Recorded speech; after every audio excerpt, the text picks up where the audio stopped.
Greetings, users and programs. This is Etari Living Sacrifice.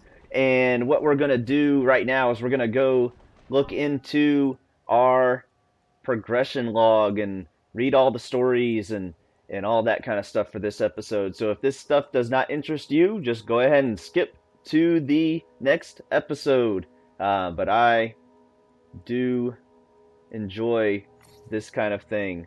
And we're going to look through just about everything that we can at this point. Some of the stuff we're going to skip if it has no interest to me, or if it gets boring or not related to people that we've already come across. And oh look, that's how to switch to Evie. Very cool. Very cool. So again, yes, we will get into it. Alright, tutorial, the London map. Press tab to access the... press whatever that button is on my controller to access the London map. Complete conquest activities to capture territory from the Blighters. Kill the Templar crime boss to conquer the borough. Nice. Okay, we're gonna do some of that What's right now. The plan then, oh mighty planner? You're the one with the grand ideas. The gangs, the fights, even the outfits you'll wear. Perhaps you should lead the way. If you insist. Okay. Tutorial, switch characters. Press whatever that button is to open the main menu. Start button, I guess, and R to switch between Evie or Jacob. I'm assuming nowadays that they give you symbols instead of words because it's more, universally. You don't have to speak English or Japanese or whatever to read the words. So press to open up. Evie favors the stealth approach, whereas Jacob is more confrontational. Evie and Jacob share money, XP, and rewards, but have separate gear and skills. Alright. So, the story so far, with their targets out of the way, brother and sister meet to regroup. Jacob's target planted a seed, the desire to take on Starrick's London network and destroy it. Evie's target revealed a cryptic tale of a piece of Eden. Both Frye snuck onto a train bound for London. Evie after the piece of Eden, and a liberated London. Jacob after Templars and glory. Gotcha. Okay. Templar conspiracy. Rupert Ferris. Looks like we killed him. Born to aging parents whose attempt to revitalize their failing marriage with another child ended in divorce shortly thereafter.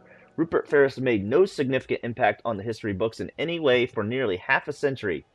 But then, neither have you, so shut up. That's right.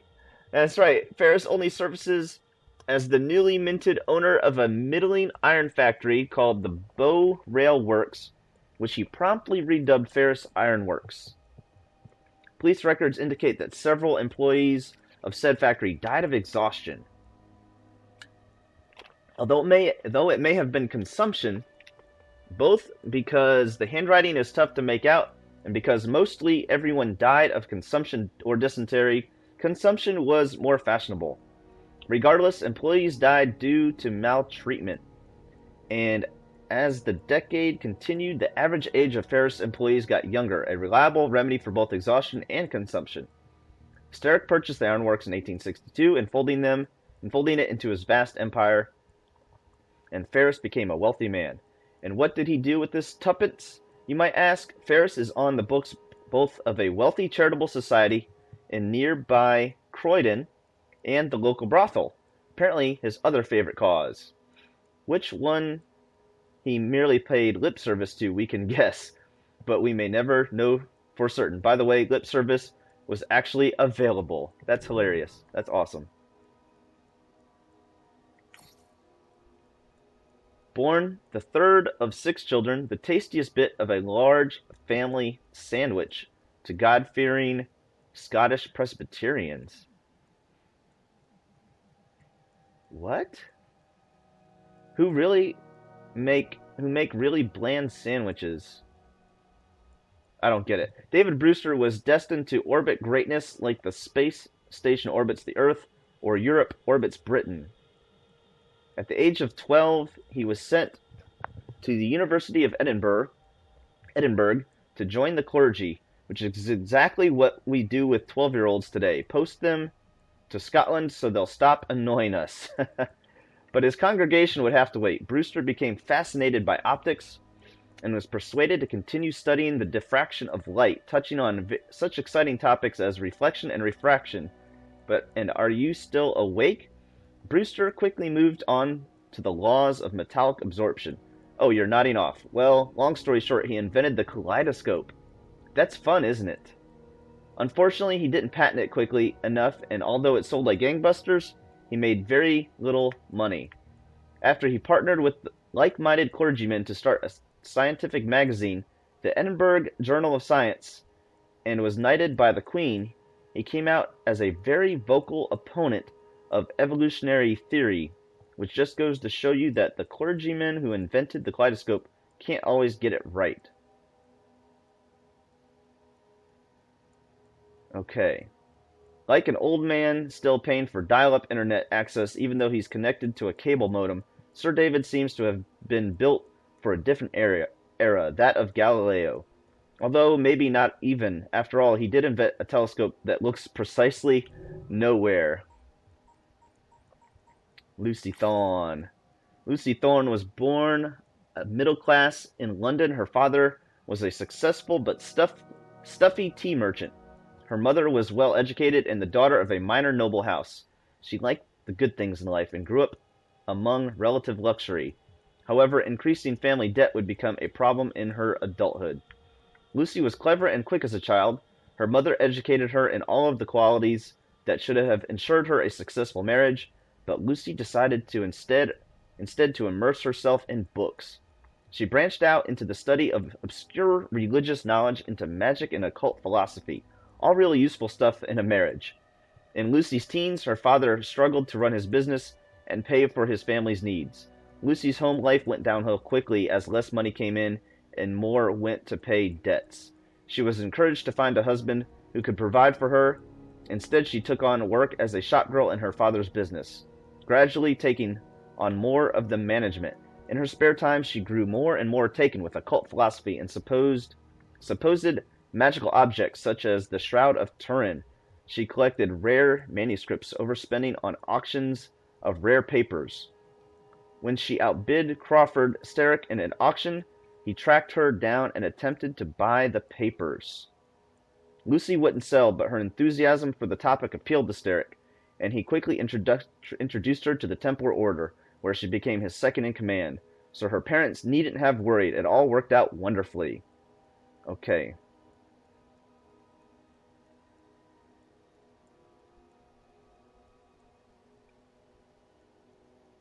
All right. Conquest activities. All right, so these are ones that I can...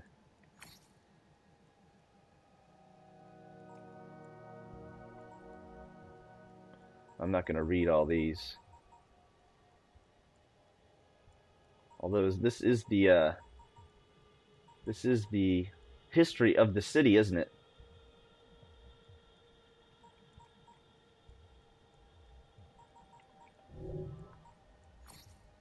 Templar Hunt. Beatrice Gribble.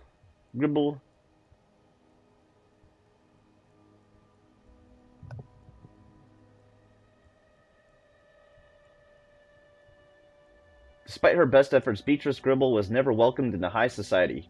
Her one and only dream was to be one of Queen Victoria's ladies-in-waiting, but after being repeatedly denied the position, she resolved to make sure that if she didn't get the position, no one else would. She has informed the Templar Order of her plans to kill Queen Victoria's consort. Okay, so these are some guys that I'm going to have to assassinate. The Jekyll brothers. That sounds fun. God, there's a lot of side activities, aren't there?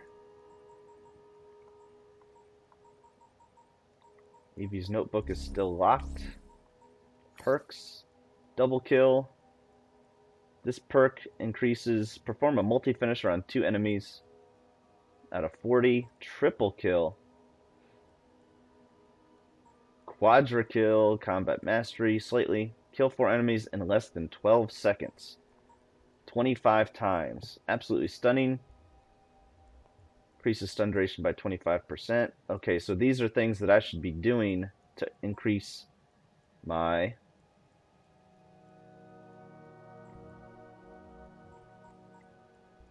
perform a combo using a gun or a knife. Multi-counter kill.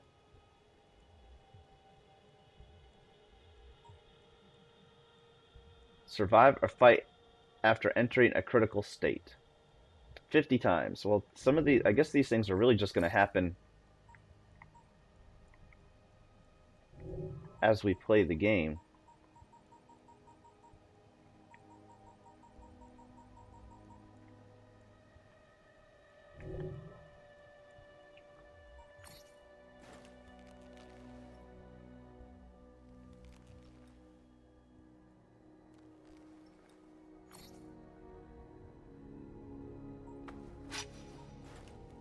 He's got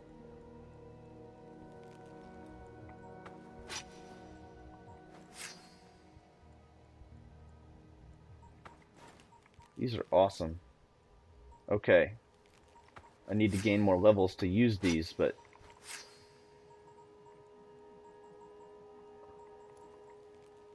craftable. I have to craft that one. Okay. Upgrade for 500. I don't know enough about this stuff yet. 4 new firearms available. I need to be level 4 to use half this stuff, so let's see. Belts.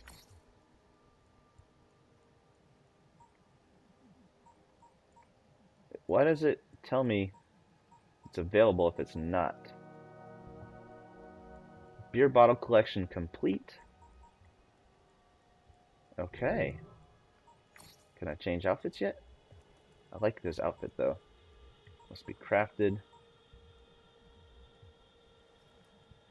Edward. For those who live by the pirate's code, an outfit that looks the part. Legacy outfits won't display equipped capes or belts, but the bonus they provide will still be applied. Increases curry damage by 10%. Dr. Daniel's garments. Ah, some finery of my design. I find the arsenic used to dye the ensemble heightens my brain activity. I hope you experience the same bliss, my friend. Suave outfit. Huntman's clothes to make the man, but nothing says rich dude with a country estate like this outfit.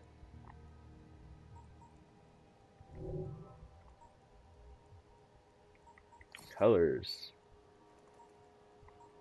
Yeah, okay. Interesting.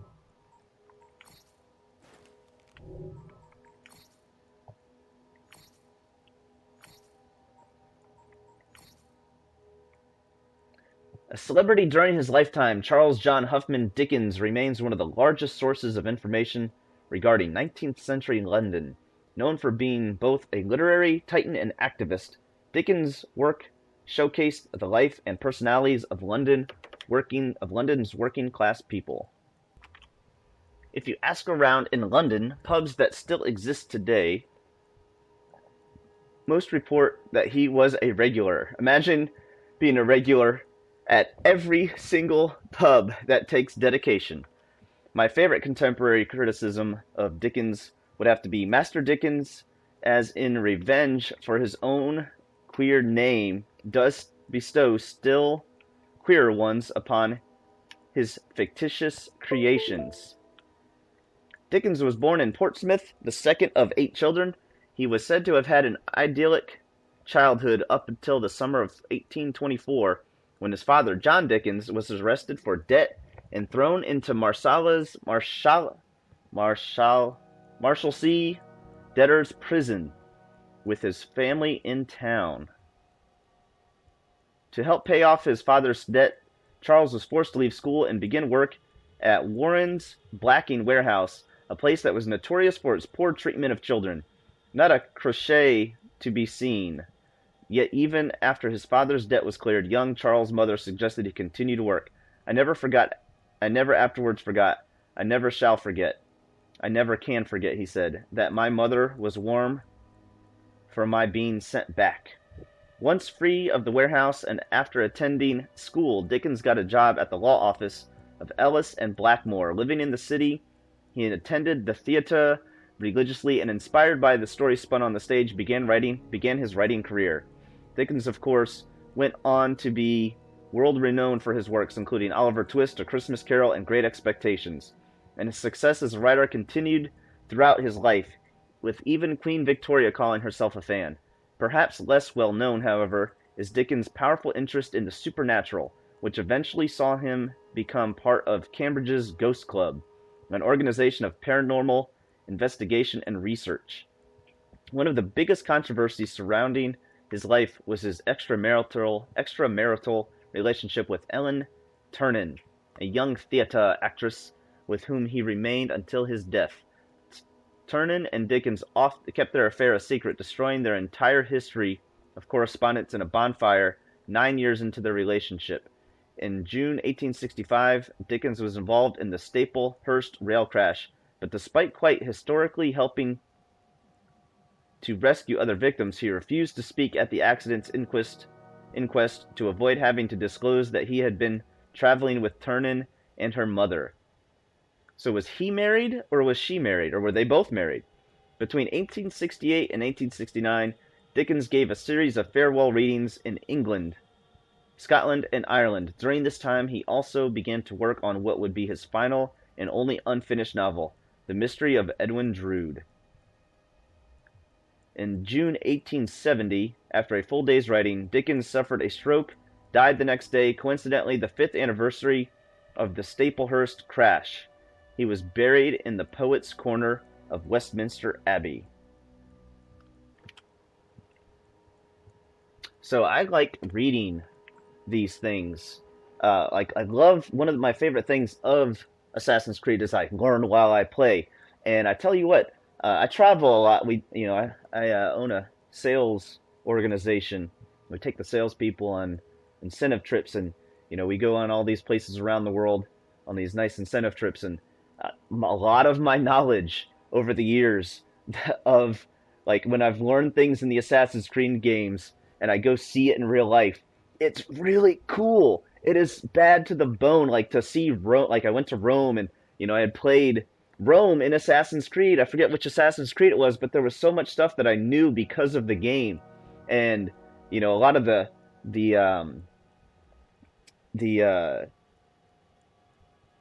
places that tourists go to see it in real life, and I'm like, hey, I actually could go from place to place in Rome fairly. I not really, but knew where things were. It was pretty cool.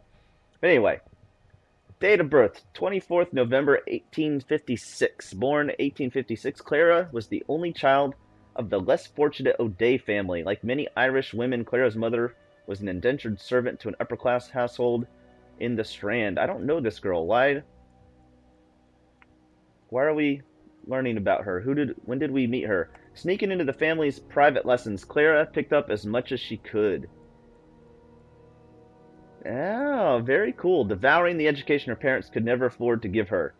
Unfortunately, after being wrongly accused of theft, Clara's mother was dismissed from her job and was forced to find other means of survival. By the time she turned 10, Clara had become the sole breadwinner in her household, her father having left the family a year prior, and her mother bedridden and sick with grief.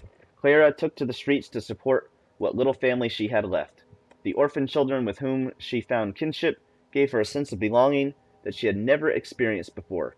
Courageous and charismatic Clara, now orphaned herself, has grown up to be a remarkable young businesswoman and today provides help for children in need.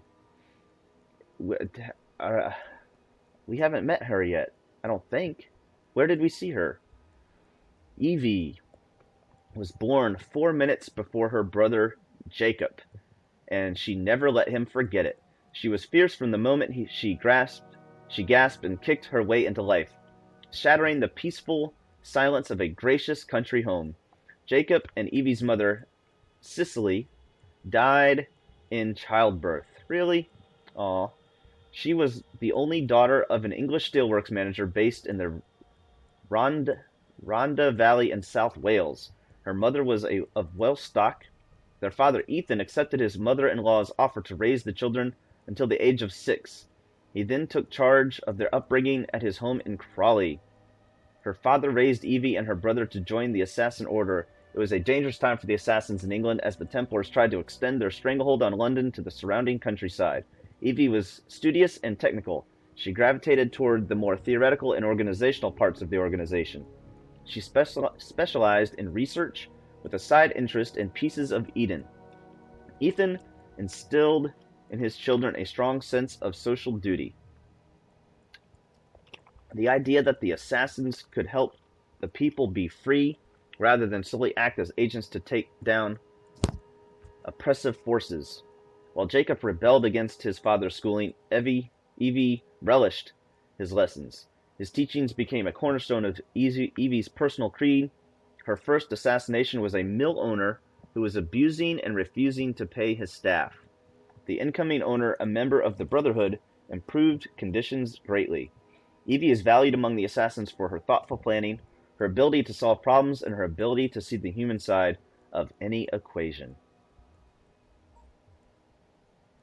Where's the brother? Oh, Jacob Frye. There it is. Okay.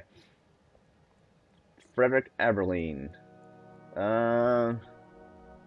Is this the dad? A young clockmaker from Dorset, Frederick Aberline. No, it's not the dad.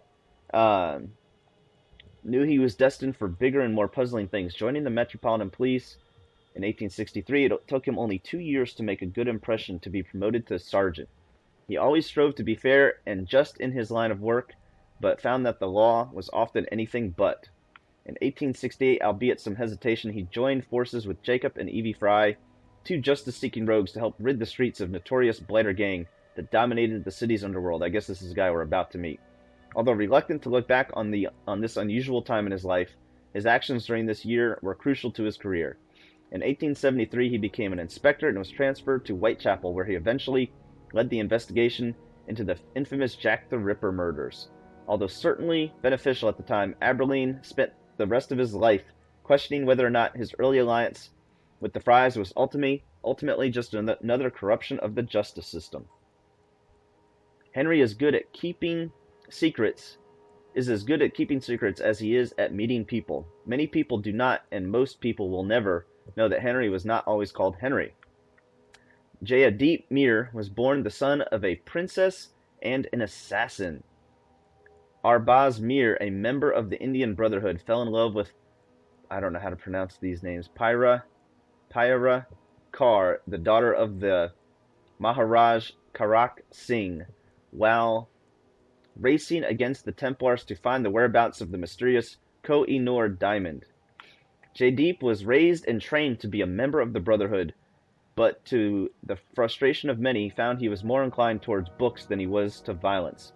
Hoping it was just a phase, the Brotherhood sent Jayadeep out on a mission in 1860, which he ultimately failed, putting the Brotherhood at risk. Jayadeep was then invited to England for a more suitable mission. He left home, but was ever hopeful that someday he would return, having proved to be a capable field agent. Over the course of his time in England, he adopted many fake identities, but he came to love the very simple, curiosity shop-owning Henry Green. Henry, a name he heard often, and green being the color of his hat at the time. Having made connections throughout London, he proved extremely useful upon the arrival of assassins twin Evie and Jacob Frye. For them, he helps in their quests to bring down the Templar control in London, having consumed as much information about the city as is humanly possible. While both sincere and hard-working, Jayadeep has a human side to him that many in the Brotherhood simply do not. Oops. Jacob was born the younger Frye twin to a schoolmaster and his young wife, both assassins. His mother, Cicely, died giving birth. After being cared for by their grandmother until the age of 6, Jacob and Evie were taken into the family home at Crawley. A forward thinker, Ethan Frye raised his children steeped in Assassin's heritage, every night educating them in the ways of the Assassins and the world. Evie soaked up this knowledge, and Jacob paid far less attention to his father's lessons and gradually came to resent them. Evie was always the good student, but Jacob was the athlete. He heard and obeyed the tenets of the Creed and the instructions of the Assassin Brotherhood, but inside he was pure chaos, waiting for a chance to unleash his potential. While Evie dutifully practiced with her father, Jacob took to wild explorations late at night of the dark factories and gambling dens of Crawley and beyond. With his father's death, Jacob was finally free of his obligations as a small-town watchman. Notorious as the second-best assassin in London suburbs, after Evie, of course, he was ready to face his destiny in the big city. Robert Ignatius Topping was born in London on a sunny day in July 1847, which might account for his chipper outlook on life. The fifth child of 8, man, people had a lot of kids back then. I guess there was no, there were no condoms, I guess. The fifth child of 8, Topping often had to fight to be heard. With little attention to give to their middle child, the Toppings often left Robert to his own devices to make his own fun. And though he was generally a content and charismatic child, Robert frequently found himself bored and alone, and regularly daydreamed that someday he might lead a more exciting existence. One day, though he could never have predicted it, that longing became a reality. On a family outing to the market, little Robert wandered away from his siblings and was quickly lost in a maze of back alleys. Tired, confused, and unable to find his way back, he finally fell asleep in an empty crate. Upon awakening, he discovered that his crate-cum-cradle had been relocated to the mobile stores of a traveling circus, and unlike his story, perhaps, but one Robert today insists is perfectly true. The young stowaway or runaway found the nomadic lifestyle of the circus performers thrilling and elected to remain with them for several years, escaping the family home to amass all the knowledge that acrobats, harlequins, ringmasters had to offer. When eventually the crew disbanded, Robert returned to the city full-time, though the Toppings found the stories of his supposed hijinks thoroughly unbelievable. Ever resourceful, Robert later entered into the employment of his own uncle, whose illegitimate business promised another taste of a more exciting life.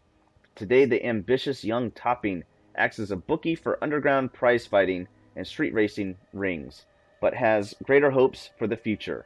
Though he may occasionally fall in with the wrong crowd, he is nothing if not a survivor and can generally talk or trick his way out of any tense situation. Failing that, he can do some quick juggling. Alright. Didn't we just read about him? We did. Alright. Oh, we read about him too. The Assassin Brotherhood is a secret organization whose ideology is centered on the belief that only free will can ensure the betterment of humanity.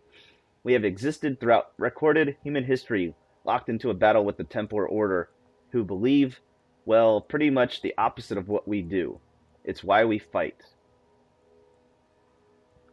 Here's a question for you. If both sides existed before the historical Assassins and the Order of the Knights Templar, what were they called? Excellent question. Shut your lips. Shush your lips. Shush your lips up. There have been brotherhoods recorded throughout the time: the Roman Empire, Middle Ages, the Italian Wars, the American Revolution, the French Revolution, the Haitian Revolution. We're big on revolution. But the one we're focused on today is the Industrial Revolution in London, where it looks like the Templars have a pretty firm grip on the city, the country, and the British Empire. It wasn't always that way. There used to be assassins in London. In the 18th century, London Brotherhood was basically led by two people, a man known only as Miko and Edward Kenway.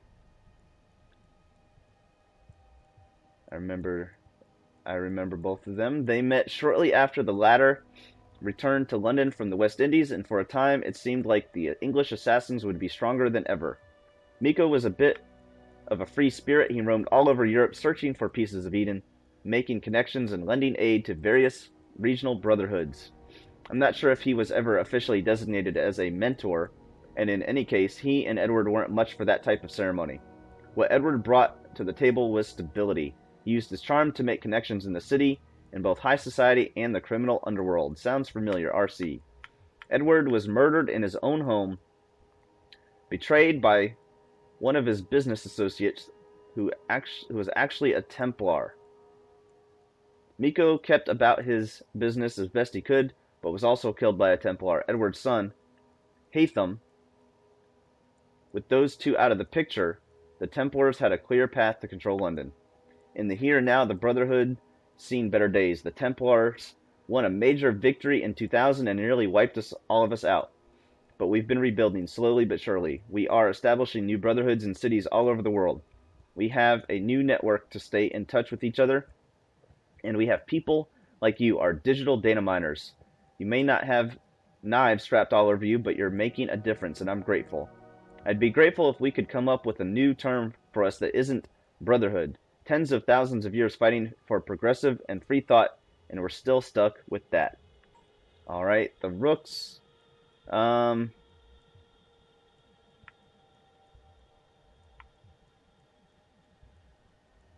don't really want to read all that one.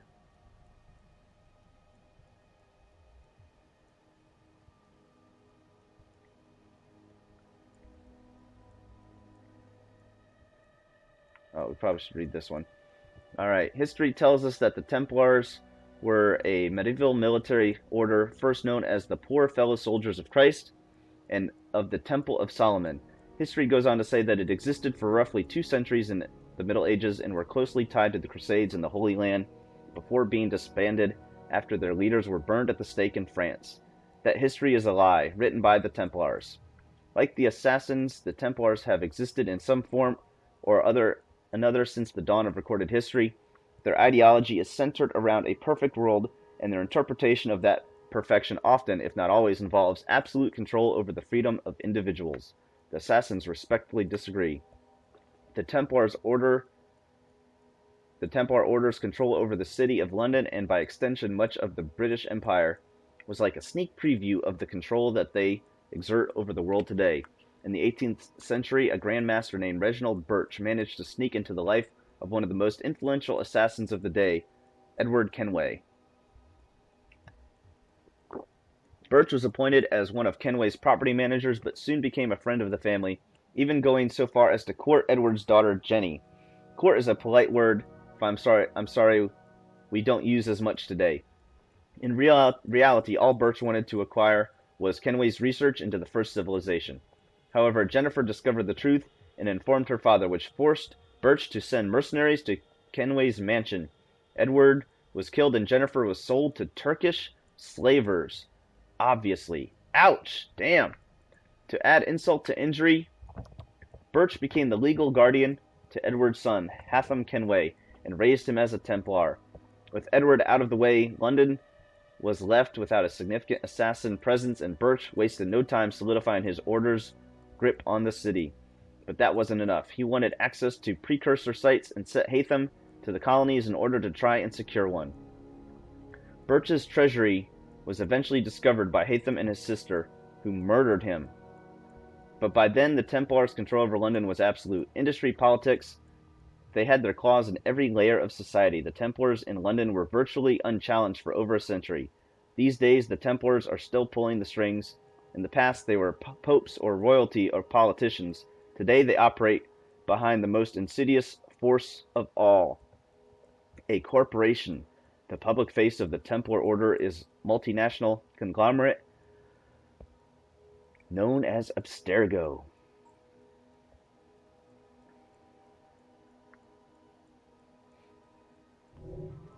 Alright. George Westhouse. Is that the guy that we were talking to before? George Westhouse grew up working in an old mill by the river. In a mill down by the river in Crawley. And the monotonous labor wore him down like the grain he crushed under the millstone. That's right, I can be poetic. One day Ethan Frye rescued him from robbers along the riverbank. A spark of adventure awoke in him, and he abandoned his post, joining the Assassins. He ran missions with Ethan Frye and Cecily taking his orders from the two of them, and slowly learned to fight. He was paired with the precocious Frye twins on memories. Once Ethan died, he became the senior planner, higher ranking, at least in spirit, and assigned to orchestrate their memories. All I can say is good luck.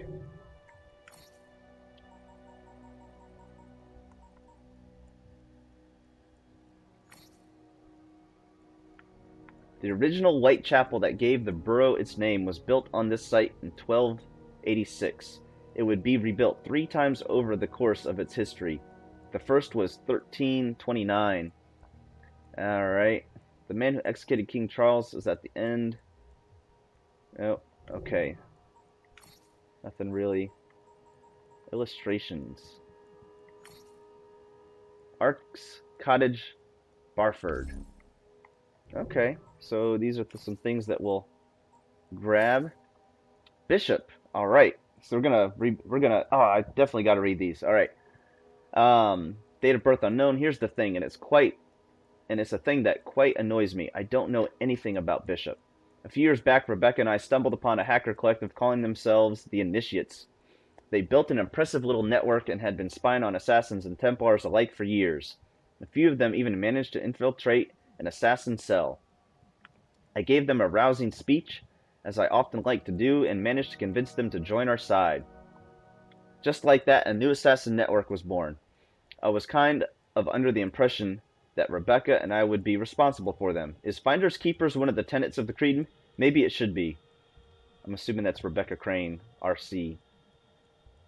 But along comes William Bloody Miles, who simply said, "This is Bishop, and she's in charge of the Initiates now."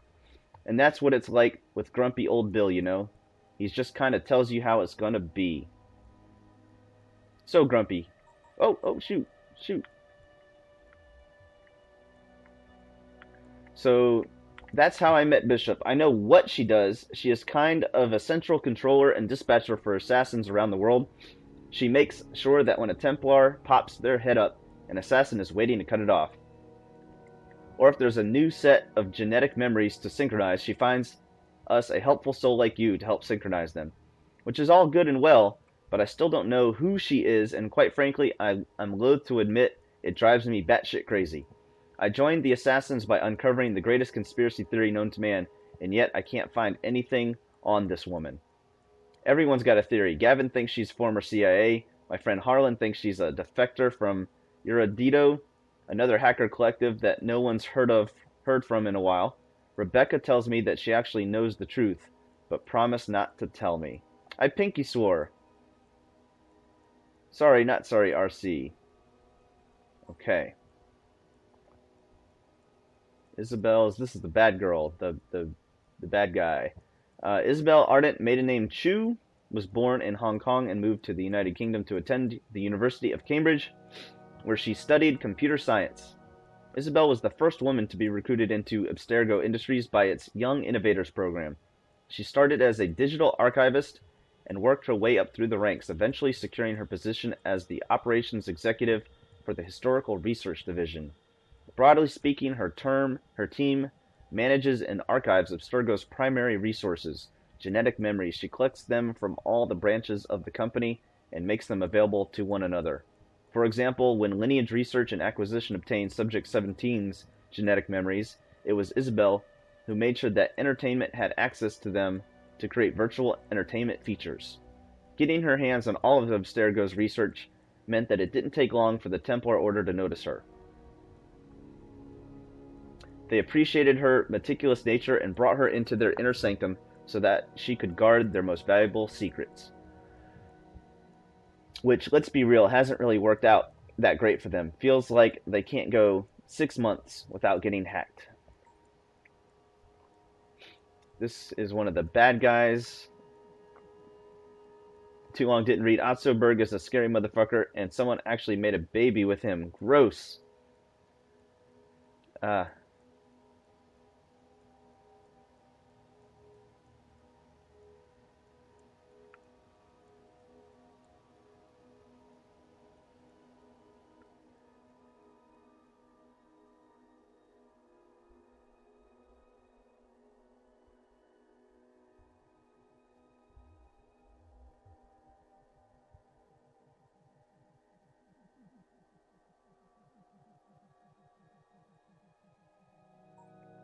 Rebecca Crane. One key reason Rebecca is so great is that she traded a life of extreme sports for a life of intellectual pursuits. Rebecca might have been an Olympian if it weren't for her deep love of comical cigarettes and doobies. Apologies for the technical jargon there, and a nasty broken leg. No doubt obtained by doing something utterly Crane-like, like falling out of a helicopter into an avalanche or trying to drive a jet ski through a tornado while eating a tofu burger. While recuperating, she taught herself to code, and found her true calling as a maker of things. She provides tech support for assassins in the field. She creates and maintains our gear, even going so far as to create our own version of the Animus, which she named Baby. Did I mention she enjoys recreational substances? Don't sass me. You can't even make a cup of fucking coffee. RC. Beck swears too much. She has a very easygoing nature, but she's lost friends along the way. Clay, Lucy, Desmond. Assassins rarely retire, if you know what I mean, but she's never once thought about giving up. I'm proud to say that she's my very best friend in the world. Aww. Heart RC. However, she's bloody annoying and a vegetarian, so you can imagine how easy that makes finding food while we're on assignment. Death could be upon us at any minute, but oh dear, we must always procure bits of tree in order to sustain Rebecca. And you ruined it. Here's your punishment. Sean's birthday is the 16th of November, 1985. Not cool, Bex, and I happen to think I look quite good for my age. Sean Hastings. How rude. It shall never be revealed. Never. Well, she told us already. I am your humble database scribe, a wordsmith. My name is Sean Hastings, and I'm an assassin like you, though a little better. And like most of you, I wasn't born into it. I wasn't raised to join the Brotherhood as a brash, inquisitive, and dare I say it, handsome young lad. I was obsessed with conspiracy theories and the unexplained. I started digging into the nasty bits of Abstergo Industries, of which there are legion, and attempted to play whistleblower. Freedom of information, huzzah! But all that got me was an appointment with the Templar Death Squad. Translation, Sean found a millennial-old conspiracy that reached to the highest levels of power imaginable, and thought the best idea ever would be to shout and wave at it. Lucky for me, I was saved from certain death by the technological witchcraft of one Rebecca Crane. She brought me into the Assassins, and I've been here improving their lives, making entertaining chit-chat, and boosting morale ever since. Translation, all I do for the Assassins is build shit and save Sean's life. I've mostly served as a historian and analyst for field agents. I have a gift for organization, you see. I'm able to see patterns and connections. As such, the Assassins would be lost without me, and they'd all be saying a historian instead of an historian. And I'd probably explode. But I'm much more than 2 wonderful forearms, an enormous brain, 2 twinkly eyes, and talent for grammar. I've been trained by our grumpy mentor, William Miles himself, and I've become a bona fide field agent. I've taken great joy in striking at the Templars wherever and however I can. I've infiltrated Abstergo Entertainment. I blew up a Templar lab. I'm really very impressive, if I do say so myself. You may think I'm an arrogant bastard, but that's only because I'm smarter than you, and this one time I've helped save the entire planet from a massive solar flare. But I hear you're shit hot at video games and can walk upright, so well done you. You should be very proud. That's funny. Alright, we haven't met her yet. Nor him, so we'll come back to those.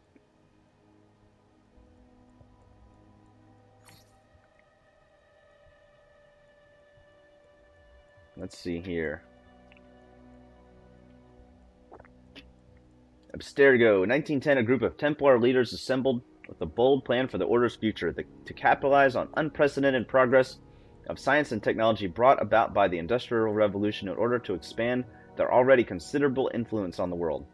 This plan culminated in the creation of Abstergo Industries in 1937. It began as a modest little front company so that the Templars could accumulate wealth. After World War II, prominent Templars in government and industry helped it grow into a monstrous conglomerate with offices, laboratories, factories, and other facilities all over the world.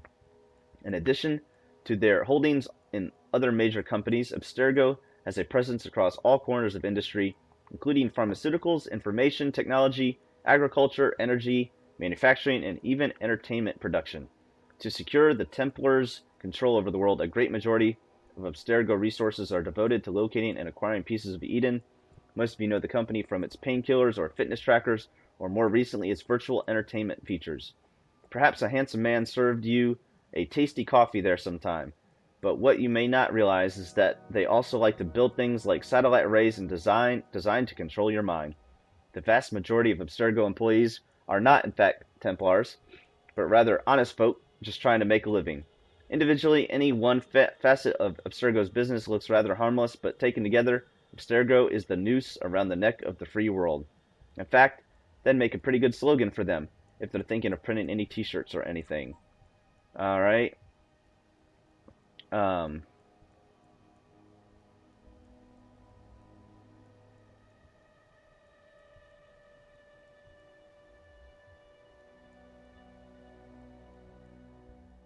Okay.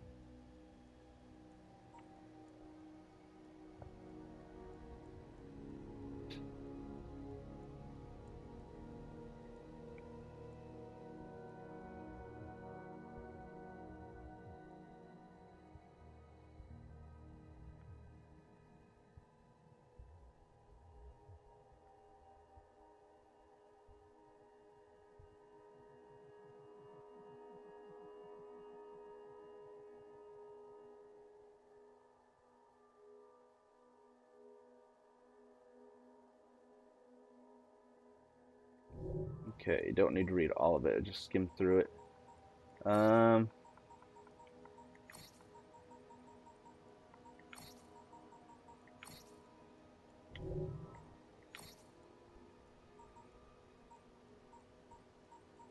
Don't need to do that.